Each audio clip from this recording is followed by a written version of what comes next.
Thank you, Kelly. It's a pleasure to be here tonight. My role is to really try to link this, the Ivy Center for Health Innovation and Leadership, to industry.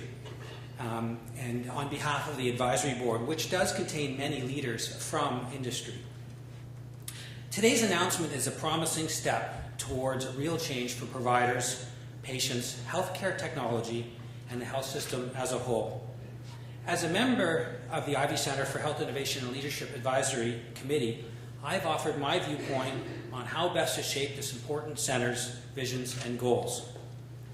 20 years ago, while in my third year in postgraduate medicine at McGill, in the midst of a full year of medical research, wondering where my research was going, I started thinking about Canada's real needs. Not for more or better doctors, but for managers and leaders who understood medicine, medical innovation, and health.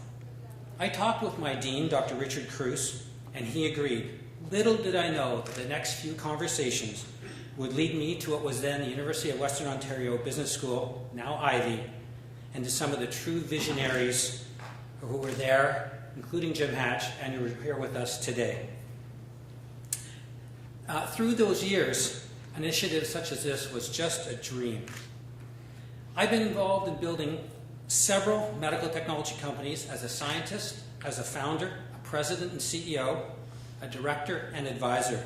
They all had, and sadly lacked, one thing in common: the need for talented people with an understanding of management theory and the knowledge of our healthcare system. Canada needs more leaders, business leaders, who get healthcare. We need them to help companies like my own, and we need them working in our public healthcare system to help it move forward. That's why I'm really excited about what's happening here today. Canadians understand that our country is rich in natural resources, and we've become experts in exploiting our resources in mining and forestry and in oil and gas.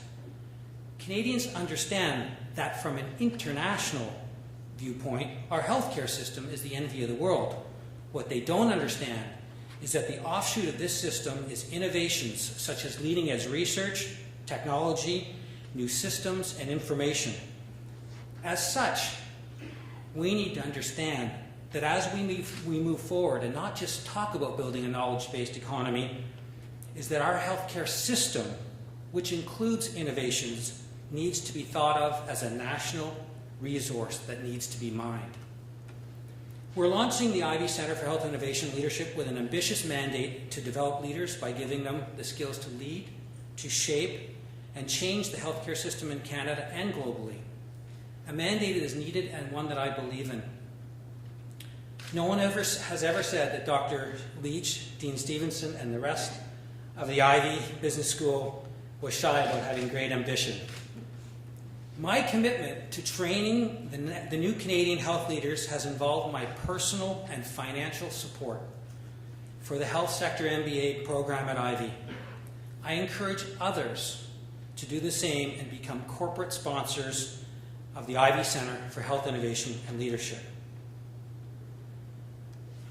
I'd like to take a few seconds to add my congratulations and thanks to Dr. Kelly Leach and share a story that perhaps is not in her official bio. Dean Stevenson talked about it just a bit, but there's more.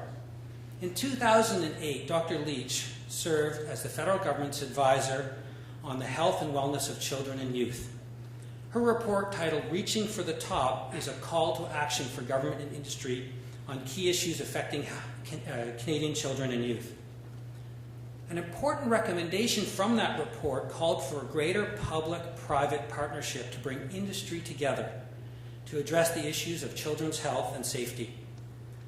And in typical Kelly Leach fashion, she didn't just make a recommendation, she acted on it.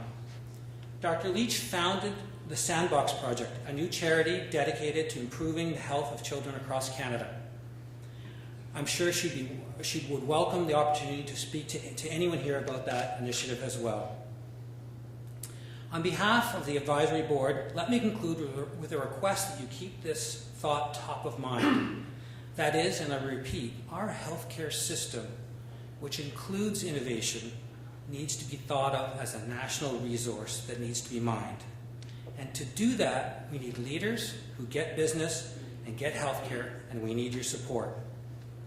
Lastly, a word of congratulations and thanks to Dean Stevenson, Dr. Leach, and the rest of the Ivy team here tonight. I heard it was a tremendous amount of work to make this happen.